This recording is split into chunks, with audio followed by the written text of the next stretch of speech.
Welcome everyone, welcome all, standing room only, but please come and find some sitting room only. Classic Lecture Theatre is only here at the front. So, just wonderful to see you. Look, firstly I'd like to acknowledge the traditional owners of the land on which we're meeting, the Awabakal people, and I would like to pay my respects to elders both past and present. It's just wonderful to have this International Women's Day event here in New Space. I'm sure many of you have been in, you know it well, but some of you may not know it and are beginning to just get a sense of what a lovely teaching and learning facility, research facility, and just study facility that we've been able to have here right in the heartland of the CBD. It's very tough for our panellists because you're looking at the view. So we've just drawn the window shades a little, but this building has the ability to just create a very open space, no matter where you are in it. So I welcome students, I welcome staff, I welcome members from industry groups in the community. Thank you for coming this afternoon. So, we are going to explore today that 2018 IWD theme of Press for Progress, which somehow seems very apt in our current world. There are many of us who have sat through many an analysis of issues, and they seem to have been often over the last decades, sometimes coming to the same conclusions. But to move forward, we do need to understand some of the elements that contribute to issues that can result in a workforce in which there's an underrepresentation of gender and today underrepresentation of women. And in Pressing for Progress, today we're going to focus on STEM careers. So we're going to do it with a double M, M squared at the end. So we've got science, we've got technology, we've got engineering, we've got maths, and we've got medicine. So a nice broad interdisciplinary church. And we're going to ask the questions across that whole continuum, from young girls through to women and senior women in moving through an education process, being engaged with STEM, practicing as a STEM professional, whether that be in a university setting or whether it be in an industry setting.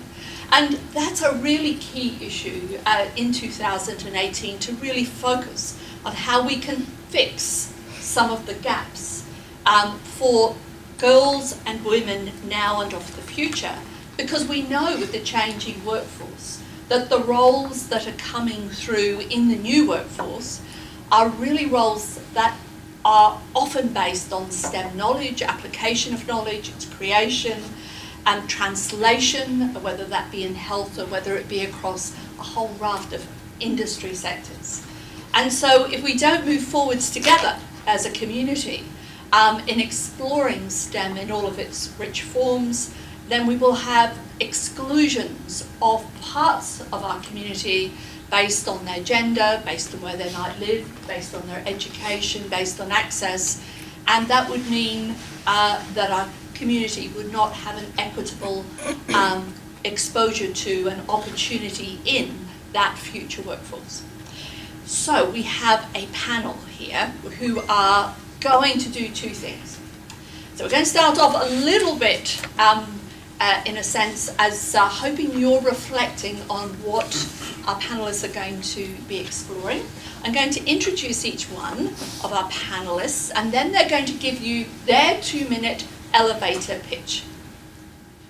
So at 4 minutes, Sarah will be coming in. So this is lovely. This will introduce you to their perspective of the Press for Progress in relation to STEM education and careers. And then, having gone through the 2-minute elevator pitches, the introduction and 2-minute elevator pitches for each one, I'm going to then come to the audience and we're going to start that discussion. And we'll start the discussion at any point in the continuum, from school all the way through university, staff in university, industry, careers. And then we're going to try and draw out threads, but particularly with an issue on, particularly the focus on For progress, what do you think we need to do early and then later? So we have a very deep connection to the issue of problems and analysis, but in progress we need to step forward. What are the bold steps that we should take? Or asking questions of our panellists, what would their top action be? And then reflecting in conversation both with the audience and across the panel. So that's our challenge, and that's terrific. Now what I should say, our ability to do that has been enormously enhanced by those wonderful refreshments. So, and I would like to say a really big thank you to UniSuper. Firstly, for being UniSuper and helping all of us in universities have a good super experience. But secondly, for being so generous in supporting today's event. I think it signals the importance that we really do put into the whole issue of STEM and the gendered issues that confront us and our STEM career. So without more ado, our very first speaker. So we're going to start with Karen Hugo, Director of Mayfield KU Children's Services. Very short introduction. We know that KU is a much-loved institution across Newcastle and indeed at our Callaghan campus, and at Karen's centre in particular doing really outstanding work engaging young children in STEM learning through play. And it's only one of 8 learning centres across Australia accredited to offer the Little Scientists program. I love that, it's remarkable. Can be the slightly older scientist program. And we look forward to hearing Karen's observations of that program and how children engaging with STEM at that young important stage in their learning impacts on them. Thank you very much. Okay, so firstly, it's really wonderful to be here and have the opportunity to bring early childhood education into the discussion. I think that it's really important that when we're talking about making sure that there's equality in opportunities, that we begin with young children, because that's their first experience in education outside of the home. One thing that we've found with STEM is just the fact that children are so naturally inclined to be inquisitive. They want to learn about the world. That's the way they're geared to learn. And so it's really almost easy to take that natural inclination and to turn that into inquiry-based learning. While they're doing that, they're picking up a whole lot of skills for later learning as well. What they're also doing is they're realising that STEM, now early childhood, I must say, having integrated learning is not new to early childhood, and we could probably put a whole lot of other letters in there. And we tend to put the letter A and call it STEAM. I love the M for medicine, but the A is for the arts. And considering that we're talking about children 3 to 5 years of age, they're pre-literate. So they're not able to read and write, but they are able to express their ideas and explore their theories through the arts. So that's why we call it STEM. A wonderful 2-minute pitch. Fantastic.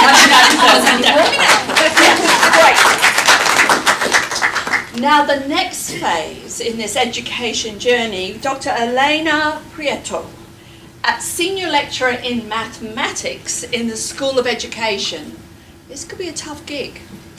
An expert in theoretical computer science and mathematics education, Elena is on a mission to shape the next generation of mathematics teachers so they in turn can re-energise Australia's mathematics education.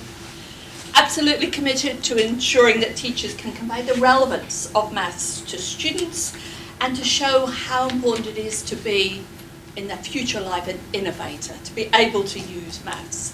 Her passion has taken her to be the co-founder of Hunter Wise, which is a group dedicated to promoting both girls and women in STEM. So we've started with that lovely early childhood of curiosity and inquisitiveness, and now maths in schools. Elena. Thank you. Well, I'm just going to take it where you left it, at that thirst for knowledge that children have. particularly in the sciences, and discovering and investigating. And then what happens between then and year 7? Just going to point to that point. When you ask children, do you like science, do you like mathematics? And they say things like, I would rather die than study mathematics, which hurts me as a mathematician deeply. So what we're trying to do in HunterWise is re-inspire those girls. And working with teachers is very, very important in this space, because teachers are the key to STEM. And one of the things that is most important is that, as we know here, working in industry, working at the university, we don't work in silos, we don't work in isolation. STEM is not 4 separate letters, it's the integration of all of them. And this is what we're trying to do with HunterWise. We're trying to bring to young women and to their teachers the passion of the integration and bringing that inquisitiveness back. I think. Wonderful, thank you very much. It's like a safety net, you know, to catch and make sure that people can express that passion, even if at some point in time it's proven difficult for them to have it ignited. Now, some of those wonderful young women come through, and they come through as undergraduates into universities like our own. So I'm going to introduce Professor Lee Smith, Pro-Vice Chancellor of the Faculty of Science. Not really new anymore, because about a year. Yep. And about 32 sleeps. But so it's been a busy year for Lee. He's an accomplished researcher, started out in the field of molecular genetics, and is now known for his work in male reproductive health. Now, he has had at the centre of his leadership the view that there is an absolute critical role, and that a key driver for his own research journey is to support the career development of female academics and female professional staff.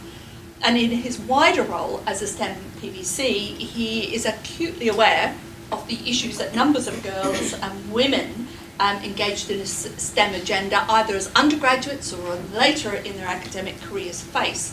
And he wants to ensure that he is driving a change agenda, so pressing for progress to address this as part of the wider, very clear equity agenda and engagement process at the university. So Lee, STEM undergraduates and the gendered nature of progression in the STEM career. Thank you. Thank you, Caroline. So as Caroline said, I've taken on this role about a year ago, and one of the first things I did was map across the gender equity issue, really around student engagement and student arrival at the university, and what influences that. So in terms of the higher education piece as a whole, approximately 60% of graduates in Australia are women. And if we look at STEM as a whole, again, there's a slight gender bias in favour of men, but really inside the STEM subjects, it's very discipline specific. So, for example, we know from my own faculty, there's a significant majority of female students in psychology, in food science and human nutrition, and in development studies, whereas there's a predominance of male students in what we would consider to be the classical STEM subjects of physics and mathematics and engineering. So really my role has been to see how can we try and encourage more female students to enter some of these STEM subjects that they're not traditionally attracted to, perhaps. And this has been trying to take a whole career basis. So we support the SMART program, which works in the preschools, and then we're just developing new programs around launching continued professional development for teachers in high schools to provide support for teachers who are time pressed in how they can educate the students in STEM so they have a better experience when they come to the university. And we're also completely remapping the new Bachelor of Science. I'm a great believer in if you can't see it, you can't be it. And the new Bachelor of Science will be launched around these 10 types of scientists. So not the classical scientists we see, but the educated scientists, communicated scientists, entrepreneur scientists. And we've done really, really simple things just to try and remove some of the unconscious bias that we see. So we've been around the maths building and taken out all the pictures of all the old white men that are on the wall. And we're getting a lot more in terms of some of our female academics who work on the beach in coastal erosion and things, and using those individuals just to try and tell stories to the girls who are coming through the school in what they can do and what they can go on to achieve. And obviously we're monitoring this closely and have some great buy-in from the faculty staff. And this is then part of a journey as we go through. Sorry, probably more than 2 minutes then. Brilliant. No, lovely. Thank you very much. Thank you. And now the next phase, that next phase in the life cycle of navigating the world of STEM. Professor Julie Biles, a remarkable professor, the Global Innovation Chair. I think that gives you an idea of the remit of Julie's work in responsive transitions to health and ageing. She's director of our Priority Research Centre for Generational Health and Ageing, and she studies women aged 70 and up. And Julie's view is we have a lot to learn from women at all ages, and sometimes we may not hear from women 70 and up. Now, Julie has lived that world of being a senior woman scientist and health researcher, and has taken that very generous step, as senior women often do, which is to then put her time and energy through to being a key contributor to the Athena Swan pilot, which is initiated in the UK, which is really holding universities and all institutions, but mainly universities, to account against a charter to really begin to press for progress on gender inequity, and particularly in STEM disciplines. The Science for Australia Gender Equity Group is running this across Australia, and Julie has been front and centre of this, and really supporting that agenda as a member of a tight-knit group and some really fantastic female champions for the past 2 years. We're coming up to putting the submission in for the exam for the Athena Swan Award, and we'll hold ourselves to account. It will be a very clear account of where we're at, and we will continue to address the issues raised, and Julie will give us that crisply and without hesitation. And so I thank her personally for her enormous insight into help the progress of women in STEM. So from a different life cycle perspective, on the women you study and their perspective, Julie. So I'm talking about the Athena Swan, and so I'd like to acknowledge the team that's been leading that, Deb Hodgson, Rachel Fowle, and the work that Meredith Taverner and Katrina Mosley have put into that, and as well as the self-assessment team, which has come from various faculties. So I'm just here as their spokesperson today. And I think just the capsule is that we might be able to see a problem with gender inequity, but it's really hard to understand the problem, to find the cause and fix it.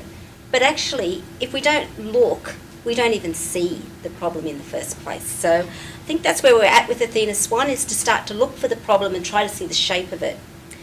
So we just don't notice our problems with gender inequity. We think they don't exist. Day to day, I know that I work with multitude of amazing, competent, effective women who get things done, and so you sort of go, well, where is this gender inequity problem? But in fact, then I go to a senior meeting and I look around and I'm the only woman in the room. So why does that happen? And so one of the things that's very clear when you start to look at it is there's lots of women at level B, there's a few at level C, but then when you get up the levels, they suddenly disappear. So what's happening? Why is that happening? So that's our symptom, that's our top line symptom, but we need to understand why that's happening. So if we're going to try and unpack the problem, that's what we've been doing with Athena Swan, not just describing it, because that doesn't get anywhere. We have to be like your children and ask, but why, but why, but why? We have to be quite annoying with ourselves and with everybody else to say, we need more data, we need to ask more questions, and that's what we've been doing. And well, what's really clear is we don't have a problem. We have many problems of very different types. And one of the problems when you have many problems of very different types is sometimes when you put them all together, they cancel each other out. Problem gone away. You have to unpack it and look at the different subgroups to find out where the problem might be. So it might be a pipeline problem, which we've heard about, that people aren't coming in. Might be a progression problem. We get stuck at level B and the men get to progress. That might be about promotion.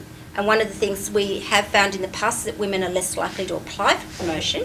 They're successful because when they apply, they're well and truly ready, but they're less likely to apply. It's a problem of retention, we know that, women leaving the university. And for a lot of women who are on fixed-term contracts, it's not a problem of what level of job you have, it's a problem of whether you have a job at all.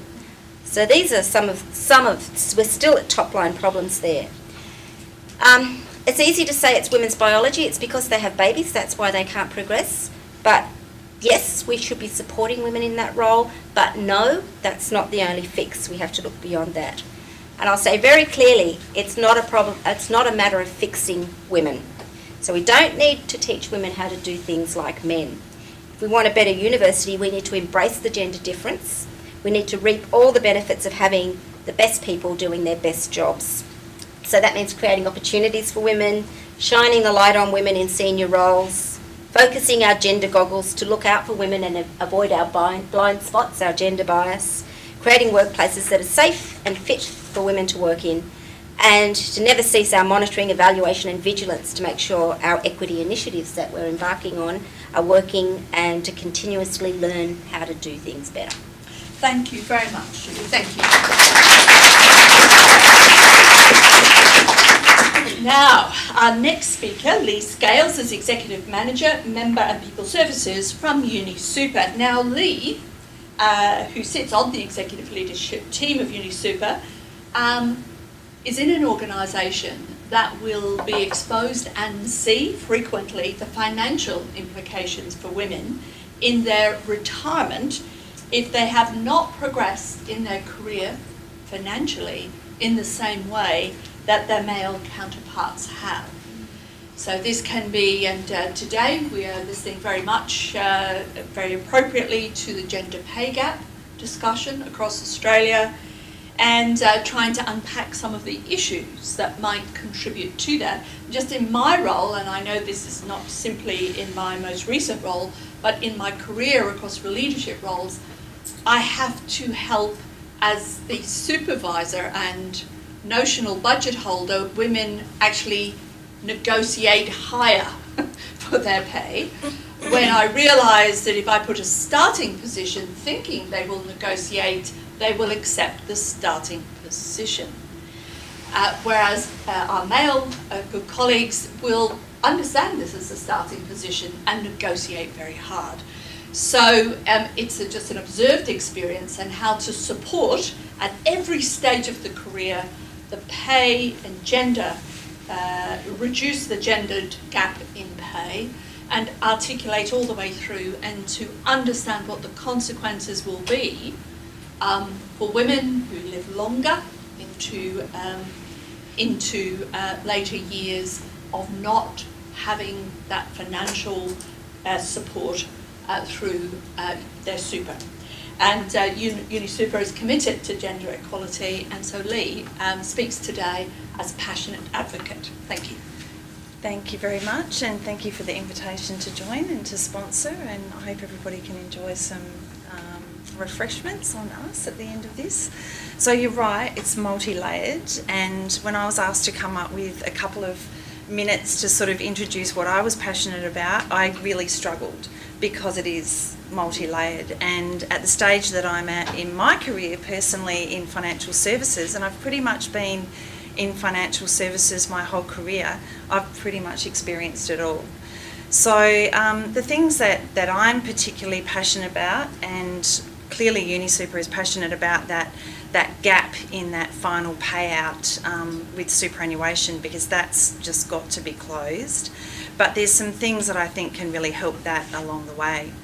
So that gender pay equity piece is something that I'm absolutely passionate about, and making sure that we are comparing apples with apples, and we do the role matching well, so that we are matching our women and our men to the roles that they're performing.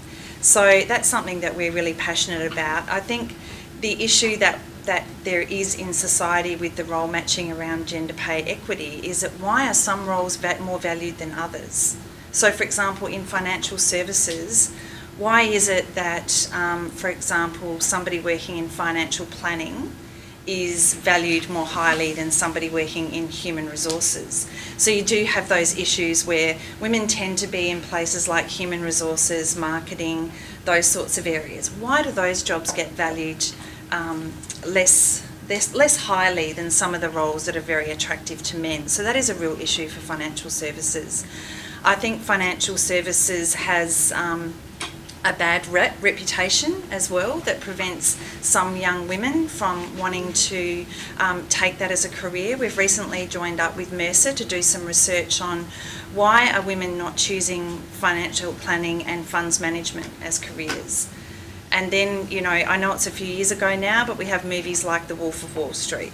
I mean, you see things in the paper every day about poor cultures, bad behaviours, so we're up against it when it comes to that. So I think a lot more storytelling from women and men about the positive experiences that they're having. So making sure that we get paid correctly and we reduce that gap, and that's something that we're very proud at UniSuper about. We've reduced our gap to under 1%. But the other big issue is around just general participation at senior levels.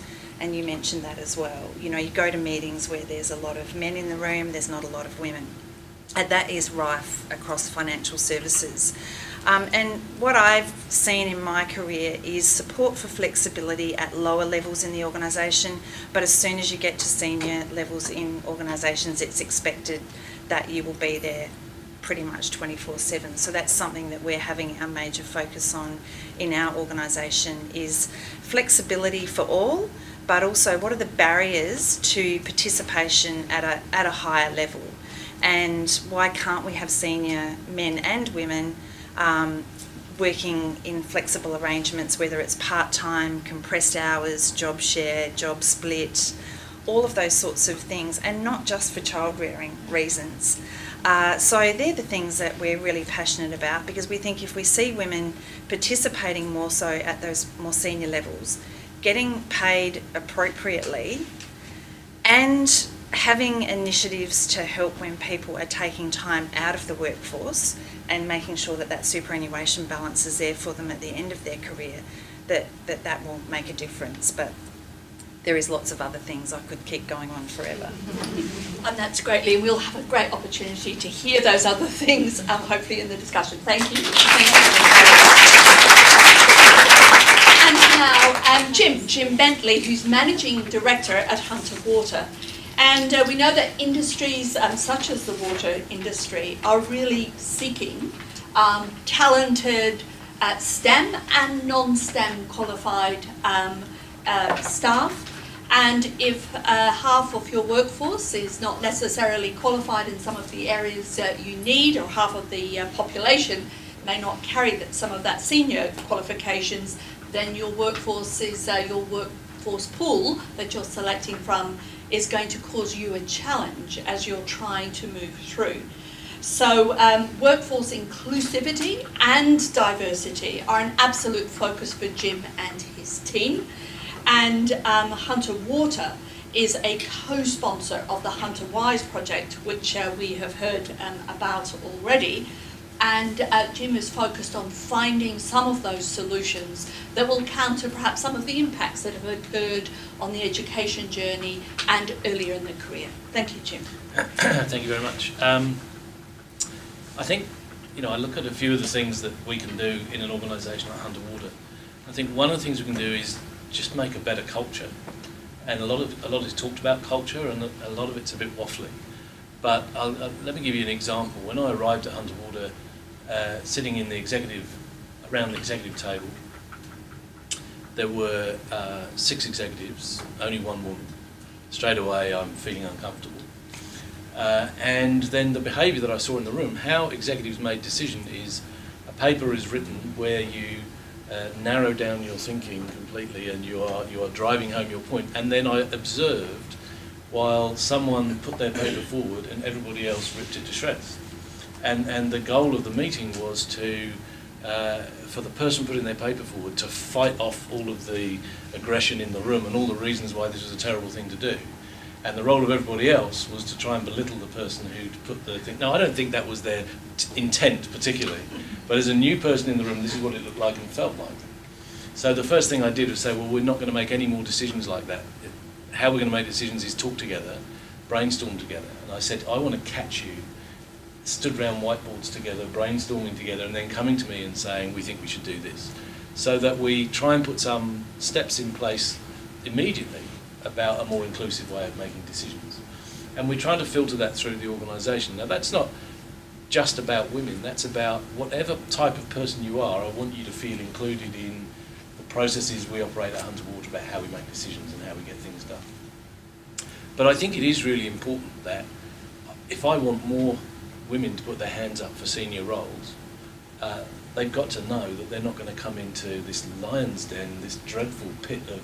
And look, these are good people doing good things and making good decisions and passionate about their work, but as a new person coming in, it was a very male-dominated, quite divisive environment. And so I hope that 18 months in, we have a much more inclusive kind of way of working. We still only have one female senior executive, but we're working on that. We have 3 out of 7 board members who are women, which is fantastic. 3.5 would be ideal, but that might be tricky. But that's what we're trying to do at the top level of the organisation. We've just, about 6 months ago, we did a fairly significant restructure of the business. And we committed that not only would we seek to minimise the unconscious bias, but we would introduce some conscious bias and say it's not always going to be who's got the most experience and the best qualification or whatever, but if there are people who we think have the potential to do the job and they're women, but they, out of the way our society has worked, they don't have the 15 years of experience, they only have the 5, well, we're going to give them a go. So we've tried to introduce some conscious bias, and I'm glad to say in the external recruitment we've just done, we've recruited 8 positions and 4 of them are women, and of those 3 are very senior in the organisation. So we're making small steps of progress, and it's about, I think it's about changing our culture to make it more inclusive to everybody and introducing, where appropriate, positive bias to say, you know, we need to give people a chance. That'll do, I think. Thank you very much. Thank you, Jim.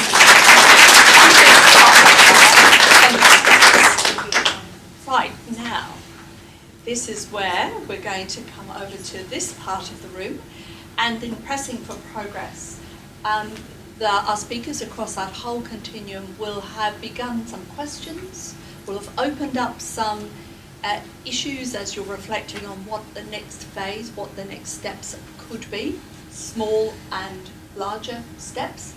So who would like to open up the questioning? And if you could just say who you are and your role as a student, staff, whatever you feel comfortable with, that would allow us to know who you are. Who would like to start? Great. Yeah, lovely. I've got a really easy question, but do you think that I'm Emma, I'm faculty of built environment, so I'm coming here, like, I've steamed my way in here. With the AB for architecture. Yeah, I met you in Luke. But even this sort of thing, do you think like the culture of panels and having the pressure of conversation and this sort of, like, more directed probably to your Hunter Water, because I've heard about your culture from a long time ago, but you have a reputation. We won't ask about which side it is. But I'm just fascinated about even these sorts of things. Do you see, like, I would like to know from all your experiences how this sort of setup and how that's changing and how you're working. Does that make any sense? Like, it's sort of, even this is quite confronting, like we all got asked to have a question. Like, I'm going to ask you a question about the question. So, can you talk about that? And the reason you're doing a brilliant job is because once the first person asks a question, yeah, everyone else comes in. So thank you so very much. So do you think? Bullet people. So is this a stulted environment? Is it interactive? And does that take a gendered? Has that a gendered impact? Yeah, and have you come across it before? And have you got any thought? So what's the best way to get those ideas, in a sense, in a in a diverse mix of people, which is very important. And we might start with Jim, that was very much a focus. Given those very kind words about I feel I should say something. Look, I think there's a lot of things we can do. I think the way we set up workspaces is divisive, not inclusive. I've just moved myself from, I had the office with the nice view over the harbour and whatever, and I've moved myself downstairs. I've still got an office, but there I'm going to break down the walls and we're going to have a much more open working environment, because I think the whole, staging the way we do work quite often is built around barriers, not about openness. So I think there are very practical, simple things that we can do. I think we need to be careful that we don't go so far away from any sense of theatre in what we do that people aren't prepared for the fact that in life they'll still have to be in situations of theatre. So people who work for me, if people want my job, they're going to have to be able to go and speak at a parliamentary inquiry, or so actually having some of these moments I think is important for everybody to practice and be ready, and it'll be a long time before all of those formalities of the working life have gone. So I think directionally I agree with you, but we can't lose it all because then people won't be prepared for other things.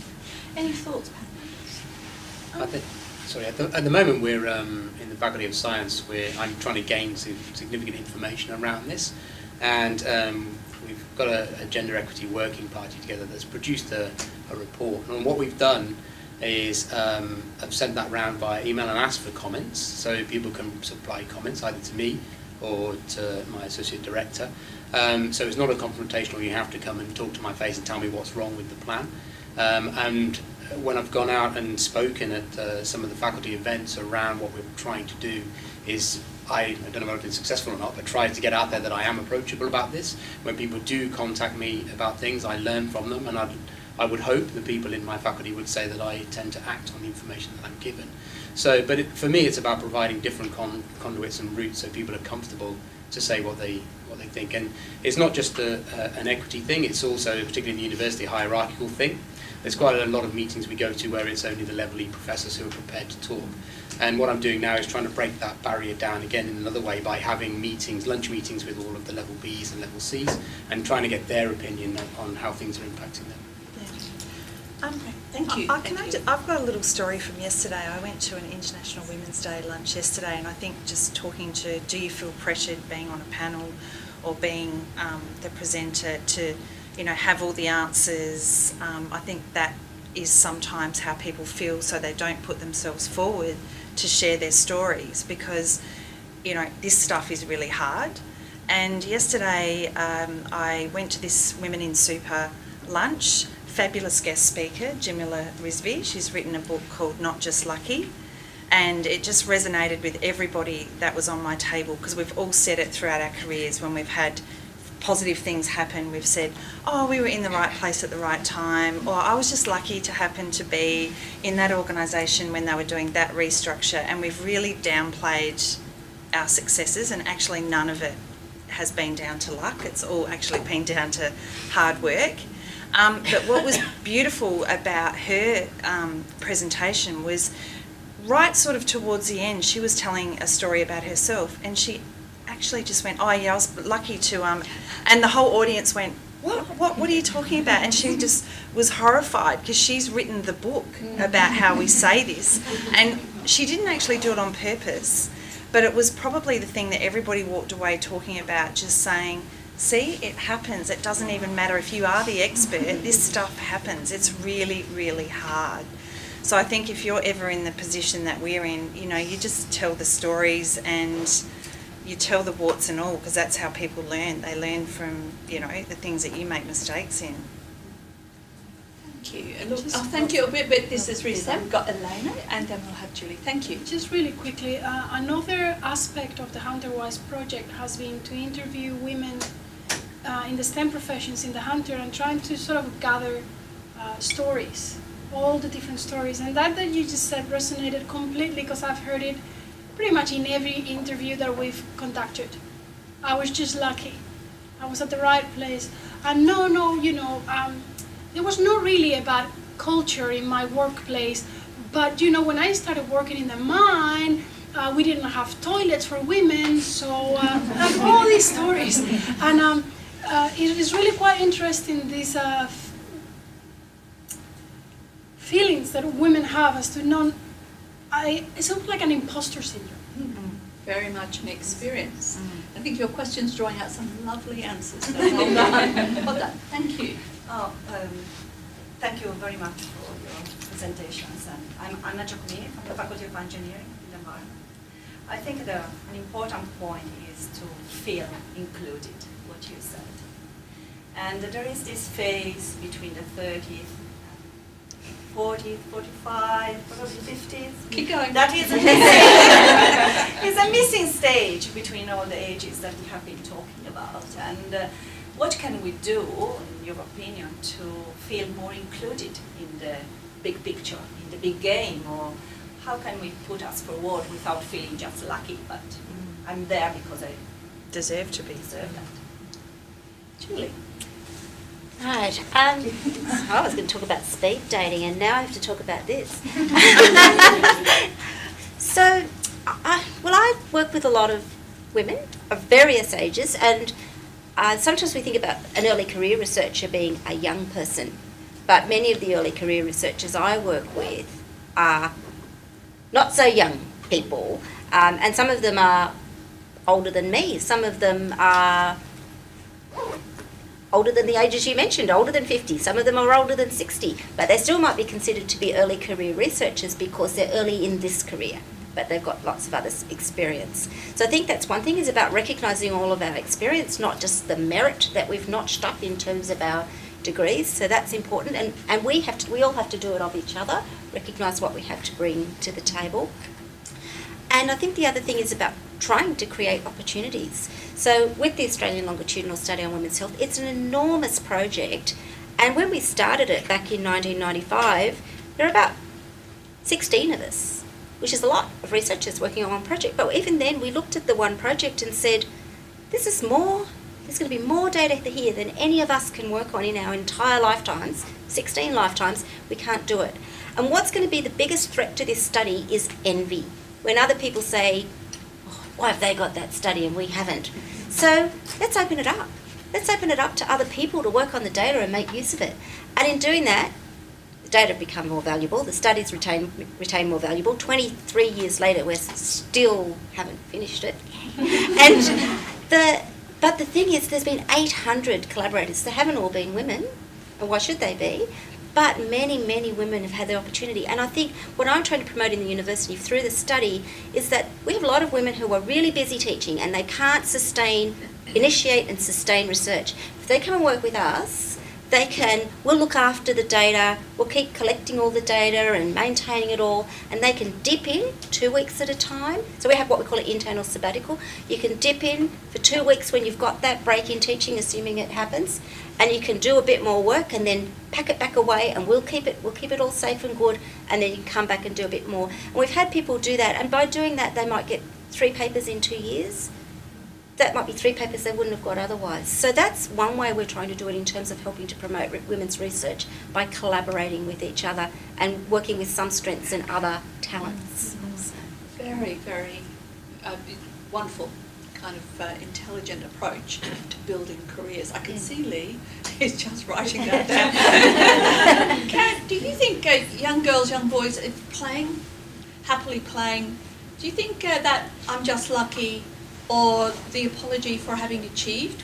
Do you see that? When does that emerge? I think that when it comes to being involved in STEM experiences, there's very little difference between the genders. I think all children see themselves as successful and enjoy hands-on learning. So there's that real sense of pride and confidence in both. But I do see the beginnings, I think, for young girls, particularly in that kind of 5-year-old age group, where they are starting to already be much more complex in their relationships and be much more thinking about how they're perceived and whether or not they've done the right thing. You know, if something goes wrong, or maybe they're much more quick to look at themselves and reflect and blame themselves than a young boy.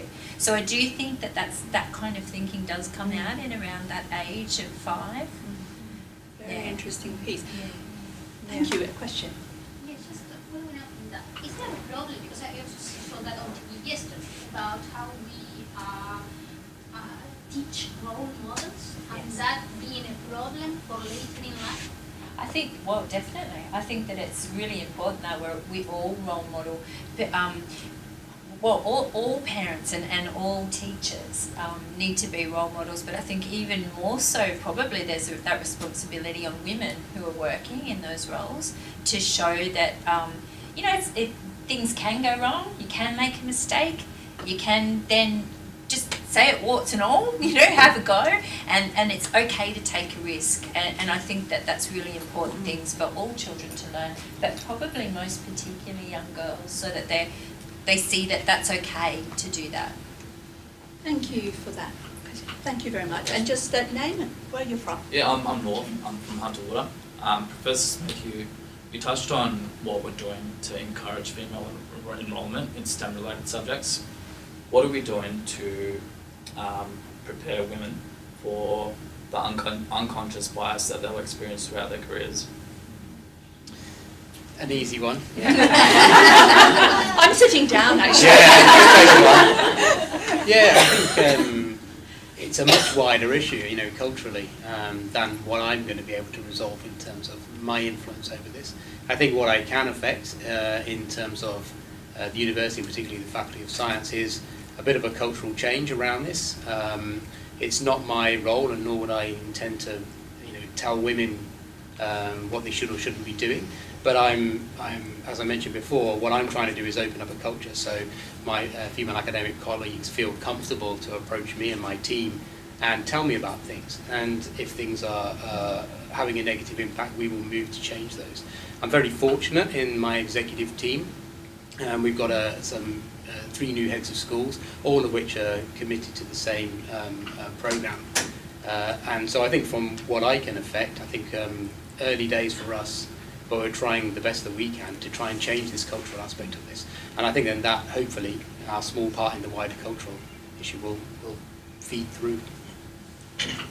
Thank you. And I think unconscious bias training is often, it's certainly very opened the eyes of our executive team, actually, and myself included, just in the way, and a very impressive way that particular set of sessions were carried out.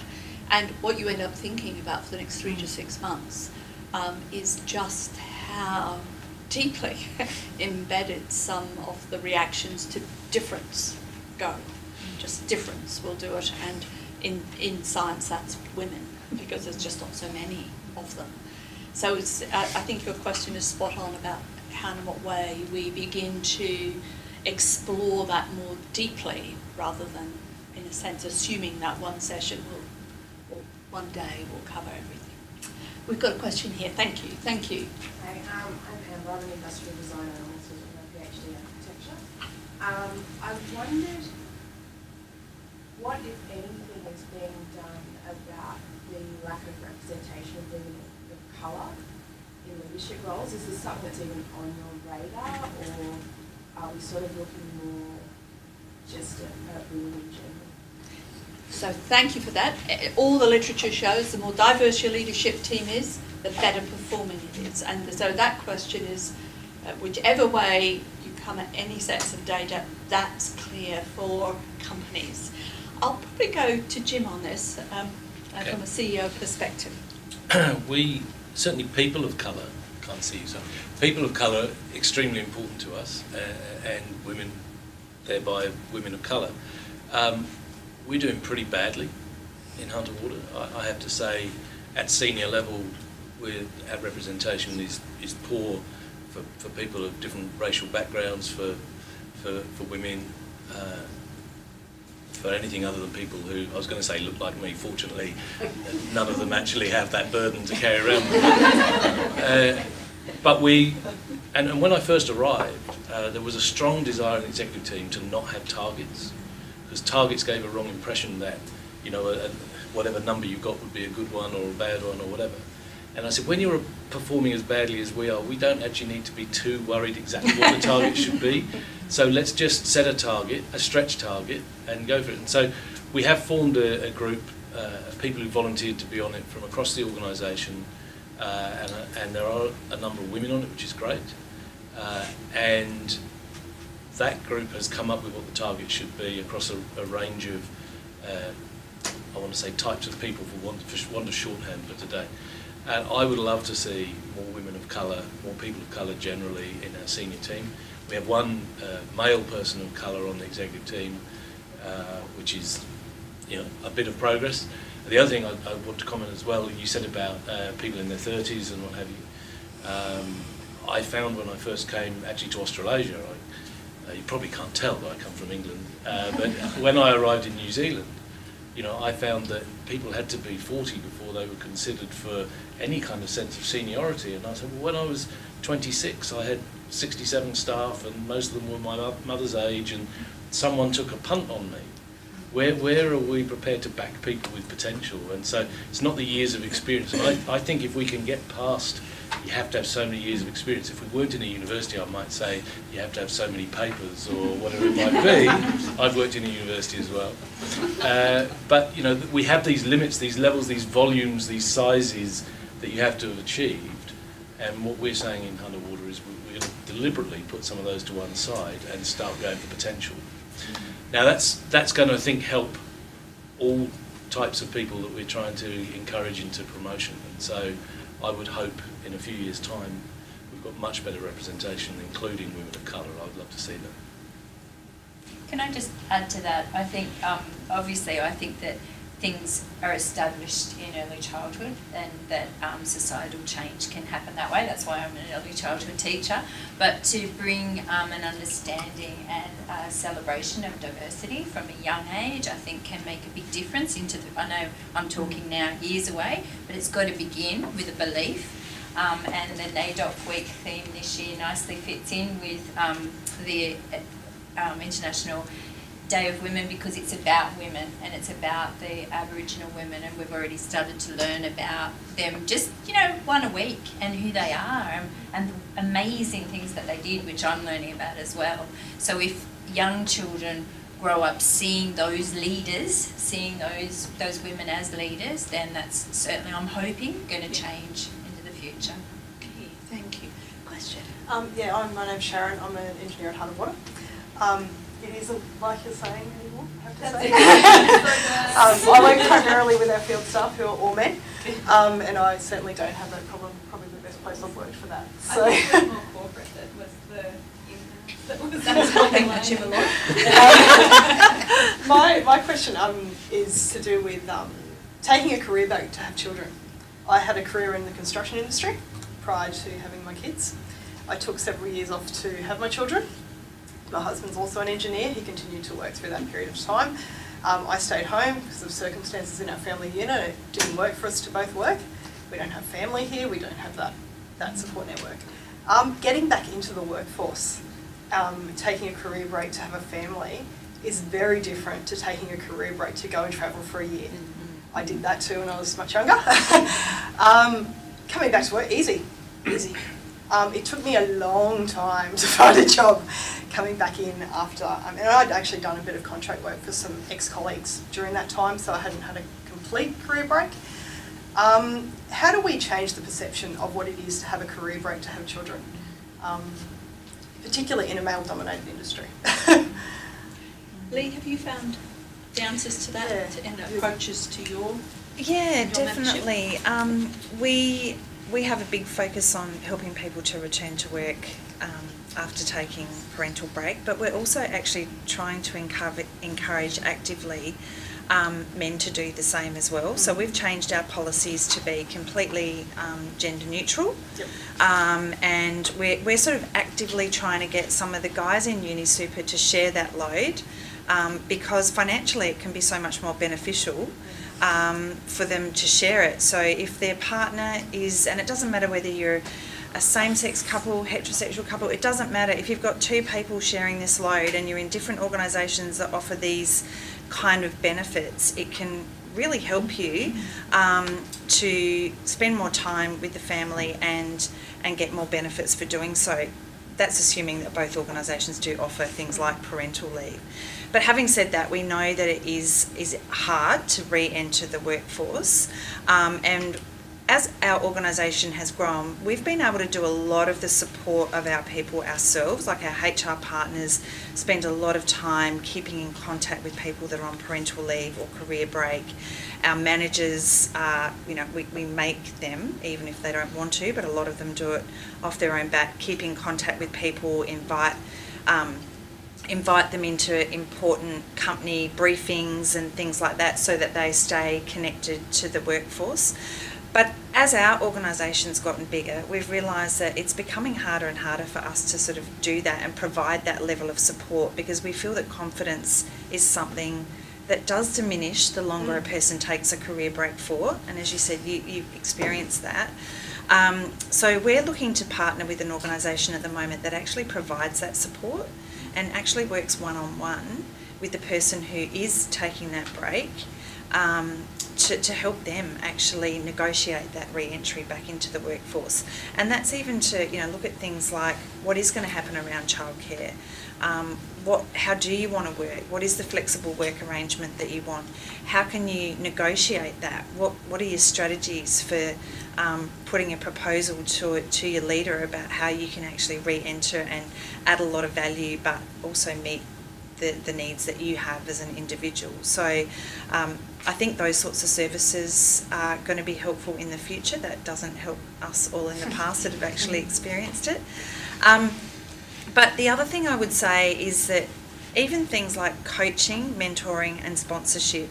So if you've taken time out of the workforce, but you've got mentors and you've got sponsors, don't underestimate the value that those sorts of people can add, and to the people of different generations as well, because I think throughout my career I have had some the combination of everything: mentor, coach, sponsor. But I've actively found them and worked with them, and that's really, really helped me. And the other thing I would add to that is reverse mentoring, and that's not so much to help you with the career break, but it does help with confidence, I think. And if you're not aware of what reverse mentoring is, it's having people that are below you in your organisation, doesn't matter how many levels, it could be 1, 2, 3, but they're people that will be honest with you, and they'll be authentic, and they'll tell you what people are saying about you, and they'll talk to you openly about what you were like in a meeting. Because when I have come back into the workforce and had some confidence issues, I found that I started a lot of my questions with, this is a dumb question, but... So it's kind of along those lines of, I was just lucky, I was in the right place. And I actually had one of the people that were in my sort of circle that were doing the reverse mentoring say to me, do you know how many times you start with that question? Like, it really makes it sound like you have no confidence. But when actually what was happening was I was asking the question that everybody else wanted to know anyway. So I think your support networks are critical, but there are also services that can help, that organisations can tap into. Thank you for that. I've got a question here. Thank you. I'm Emily Finscon. I'm a research officer for the Research Centre for Generational Health and Ageing, but more broadly I'm a female professional staff member with a STEM degree who doesn't quite fit into, the academic world. So I don't have a PhD, I'm not in that level, so I'm just wondering, it's almost like there's a forgotten level of professional staff within the university that sit in the schools and the research centres that are in the research space that are on fixed-term contracts, doing work with a mixture of academic and professional staff that don't necessarily have the same levels of support that either the central professional staff or the academic staff in terms of ability to gain funding to do professional development. They might have access to the great leave benefits that we have at the university, but then within those research centres or even smaller research groups, they don't necessarily have the capacity to backfill those kind of positions when people do take study leave or they take parental leave. I'm just wondering, what kind of things are in the works and are in place to cover that sort of those sorts of things. Sorry, Lee. How's the exams going? All right? I'm done. Okay, great. Yeah, well, I have to say in the Faculty of Science, which might be different from where you are, we do have a professional development budget. I don't oversee that, the ADFS sees that, which is Debbie. And my understanding is that that's available for people to apply for. I think there is an issue that needs to be looked at here. I was quite surprised in terms of the promotion versus pay rewards around professional staff and how different that is to how the academic piece works. It's something that I've not been used to coming from the UK. It seems to be a different system here than I was used to. So I think there is an issue around that, and also, you know, what you haven't mentioned is that most of the contract staff in these professional positions are women. Yeah. And I think again, there is also a question to be asked around why that is the case, why the women are on more contract positions than men, and how we try and transition that across.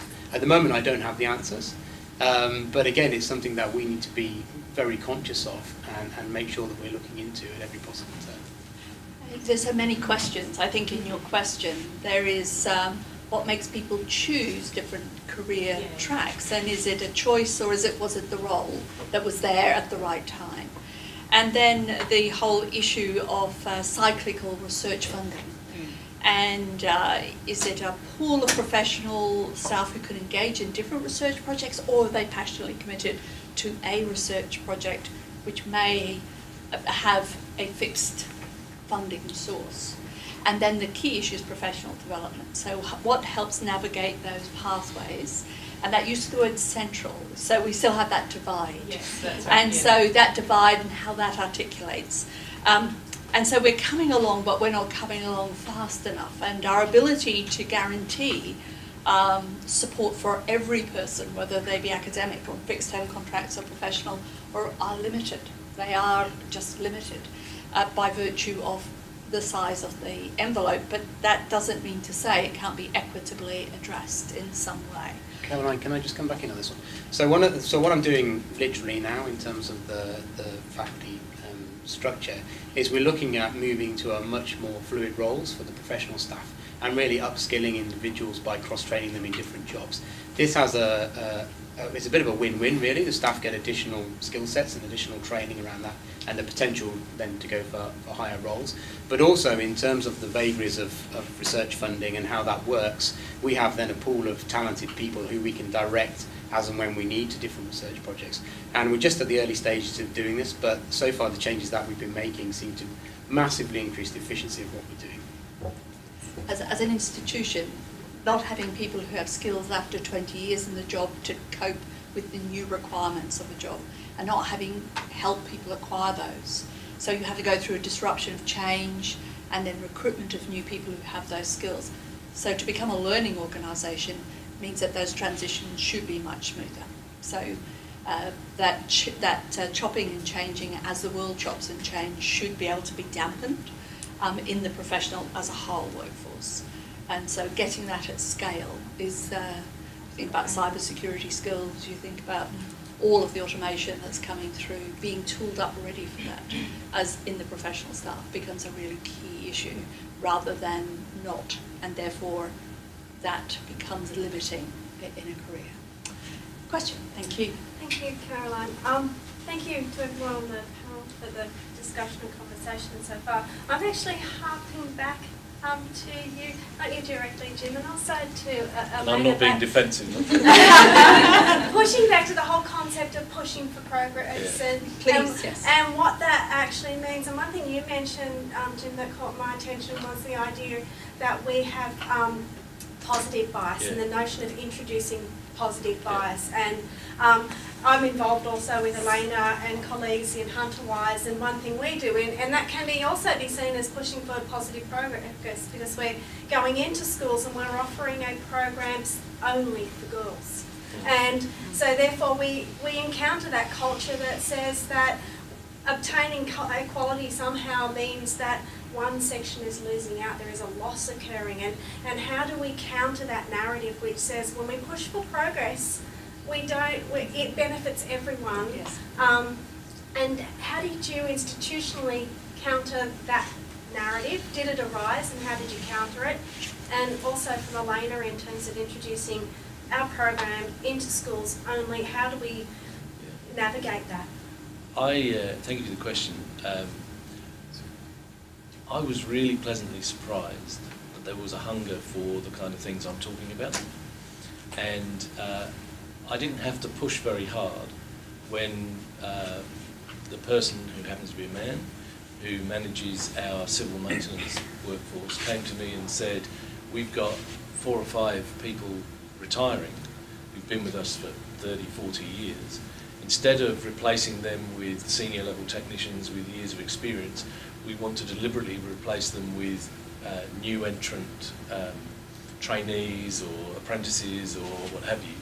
Because, and I didn't have to complete the sentence for him, he said, because we think that will increase the likelihood that we're going to get more women applying, and it'll be much easier for us to appoint women into those kind of roles, because if we're targeting the senior roles, they've got to have had the experience to oversee the job. So I only had to kind of open the door, and people were coming to me saying, we could do this, and this would make a difference to the amount of women we could be getting into these roles that have traditionally been men's roles, which I thought was fabulous.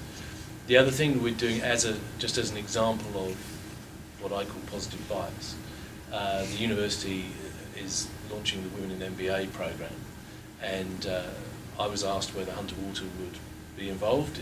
I think it was a 3-minute conversation. I said, we're in. How many can we take?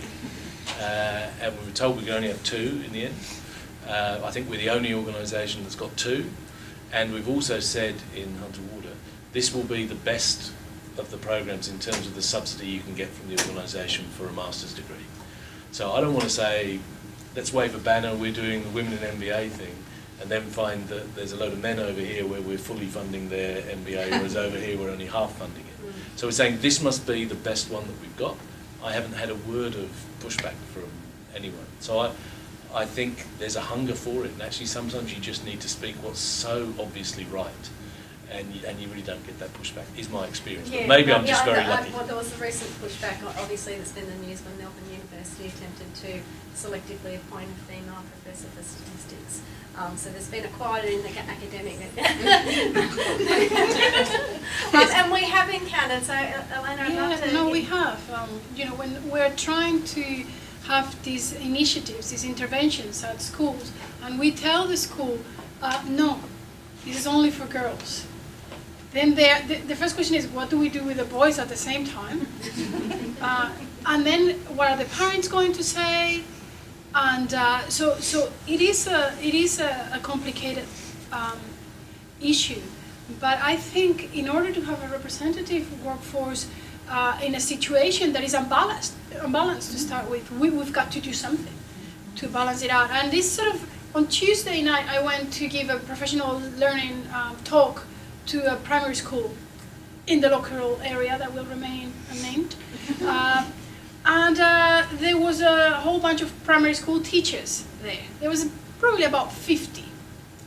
And there was 2 men in that group, right? So this imbalance happens the other way too.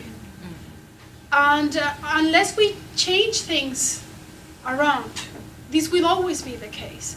And what I would like is for young females that have an interest in science, that have an interest in engineering, to have the same opportunities and to have a toilet to go and wee, you know, that is not just for men.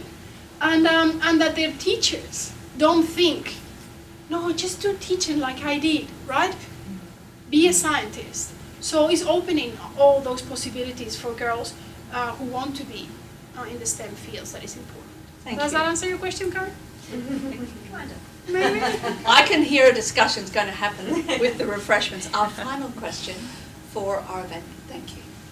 Sorry, Jen Lever from GHD.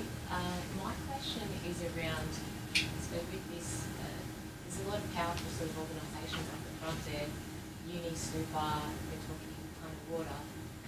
In terms of your procurement, your investments, those sort of things, are you looking at the diversity of the companies that you're dealing with? Because you have immense power to push change here, and that's probably, we always look at sustainability and things like that. Is that something that's on the agenda? Actually, Absolutely. In our investment team, we have people that are dedicated to this sort of review of organisations that we are investing in. You know, whether it be a review of the management team, whether it be a review of their ESG policies, etc. Does that always mean that we practice what we preach, though?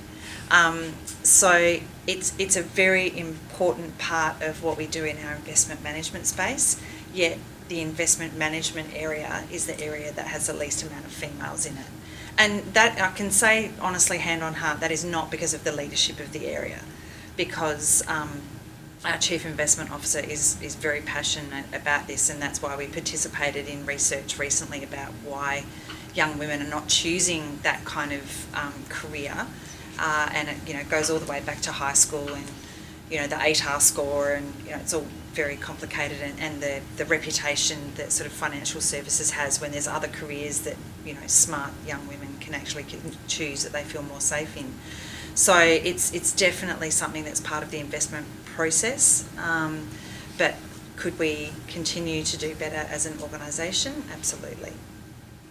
Thank you very much. That was a really, really future focused question, and I think all of the leaders around this table are thinking carefully about that lovely piece of pressure without appearing to induce pressure, but actually doing so in a really kind of crisp way. So we've had a really remarkable series, beautifully succinct, and a capture of the issues facing girls, young women, and then women through all the stages as they go through a STEM engagement, education, careers, the issues of leadership for women, and the careers that attract and don't attract, and the role of culture, the necessity of what we're hearing is the sharper edge of press for progress. We're hearing more targets, whether it's softly expressed or crisply expressed, we're hearing that.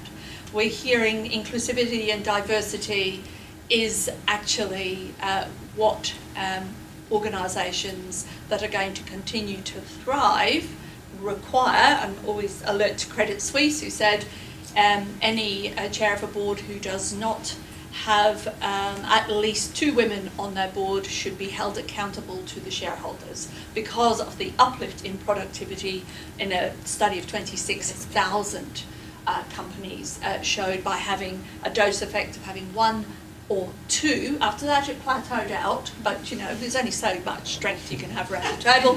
And but it's a really different clarion call. It's a call about making certain that inclusivity and diversity are about culture and are about productivity and are about then beginning to make sure you retain talent and be inclusive about the journeys through careers, so that experiences and coming back from whatever the period of time out is viewed as a plus rather than a negative.